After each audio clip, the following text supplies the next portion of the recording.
नमस्कार दोस्तों, स्वागत है आपका हमारे YouTube चैनल पर। आज हम बात करेंगे एक बहुत ही रोचक और विचार उत्तेजक विषय पर, जो हमारे दिमाग और इस विशाल ब्रह्मांड के बीच के संबंध को समझने में मदद करेगा। आज हम चर्चा करेंगे कि कैसे कुछ हालिया स्टडीज ये साबित करती हैं कि दिमाग और ब्रह्मांड के बीच कुछ गहरा संबंध हो सकता है, वाइब्रेशंस के रूप में। सबसे पहले बात करते हैं एक ऐसी रिसर्च के बारे में जो ये बताती है कि दिमाग और ब्रह्मांड के स्ट्रक्चर्स में कुछ ऐसी समानताएं हैं जो हमें हैरान कर देती हैं। हालिया स्टडीज ने ये दिखाया है कि ब्रह्मांड का कॉस्मिक वेब, जो गैलेक्सी के बीच का कॉम्प्लेक्स स्ट्रक्चर है, और हमारे ब्रेन का न्यूरोनल नेटवर्क, दोनों में एक वेब जैसा स्ट्रक्चर है। अगर हम इन दोनों को देखें तो हमें ये पता चलता है कि दोनों सिस्टम्स में नोड्स के आसपास क्लस्टरिंग होती है और कनेक्शन डेंसिटी भी काफी समान होती है। कॉस्मिक वेब का एवरेज 3.1 से 4.8 कनेक्शन प्रति नोड होता है, और ह्यूमन कॉर्टेक्स में ये रेंज 4.6 से 5.4 होती है। ऐसे में ये पता चलता है कि दोनों सिस्टम्स एक जैसे नेटवर्क फॉर्मेशन और सेल्फ ऑर्गेनाइजेशन प्रिंसिपल्स को फॉलो करते हैं। ये फाइंडिंग्स हमें प्राचीन माइक्रोकॉज़म मैक्रोकॉज़म एनालॉजी की याद दिलाती हैं, जो कहती है कि इंसान माइक्रोकॉज़म और ब्रह्मांड मैक्रोकॉज़म अपने स्ट्रक्चर और फंक्शन में एक दूसरे से मिलते हैं। ये थ्योरी ये बताती है कि चाहे स्केल कितना भी अलग हो, दोनों में एक यूनिवर्सल ऑर्गेनाइजेशन का प्रिंसिपल काम कर रहा होता है। ये कॉन्सेप्ट भी काफ़ी रिसर्च का हिस्सा बना है।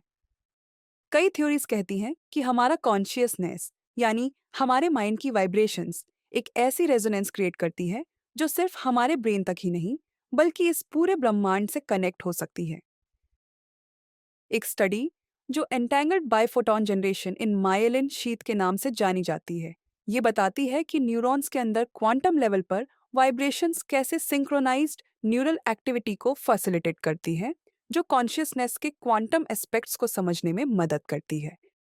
ये रिसर्च ये सजेस्ट करती है कि हमारे माइंड की वाइब्रेशंस, जो इलेक्ट्रिकल सिग्नल्स के रूप में होती हैं, वो किसी तरह से कॉस्मिक एनर्जी से कनेक्ट हो सकती हैं। रिसर्च ये भी सजेस्ट करती है कि हमारे ब्रेन के अंदर जो इलेक्ट्रिकल सिग्नल्स होते हैं, वो क्वांटम और इलेक्ट्रोमैग्नेटिक फील्ड्स के जरिए हमारे कॉन्शियसनेस को शेप करते हैं। इससे एक और सवाल उठता है, क्या हमारी कॉन्शियसनेस सिर्फ फिजिकल मैटर तक सीमित है, या ये कोई ऐसे एनर्जी फील्ड का हिस्सा है जो हमारे बियॉन्ड भी एक्सटेंड करती है? ये थ्योरी काफ़ी इंट्रीगिंग है, लेकिन हमें ये समझना होगा कि अब तक कोई कंक्रीट एविडेंस नहीं मिला है जो ये प्रूव करे कि ह्यूमन कॉन्शियसनेस और ब्रह्मांड के बीच वाइब्रेशंस के जरिए कोई डायरेक्ट कनेक्शन है। ये अब भी एक ओपन रिसर्च फील्ड है, जहां न्यूरोसाइंस, क्वांटम फिजिक्स और मेटाफिजिक्स का ब्लेंड बन रहा है। तो दोस्तों, आज हमने देखा कि किस तरह से हालिया स्टडीज ये बताती हैं कि हमारा दिमाग और ब्रह्मांड एक दूसरे से वाइब्रेशंस के जरिए कनेक्ट हो सकते हैं। ये सब कॉन्सेप्ट्स अपने आप में बहुत फैसिनेटिंग हैं, और इन्हें समझने में हमें भविष्य में और भी रिसर्च देखने को मिल सकती है। अगर आपको ये वीडियो पसंद आया हो तो हमारे चैनल को सब्सक्राइब करें और इस वीडियो को अपने दोस्तों के साथ शेयर करें। आपका फीडबैक हमारे लिए बहुत इंपॉर्टेंट है, तो कमेंट करके बताइए कि आप इस टॉपिक के बारे में क्या सोच रहे हैं।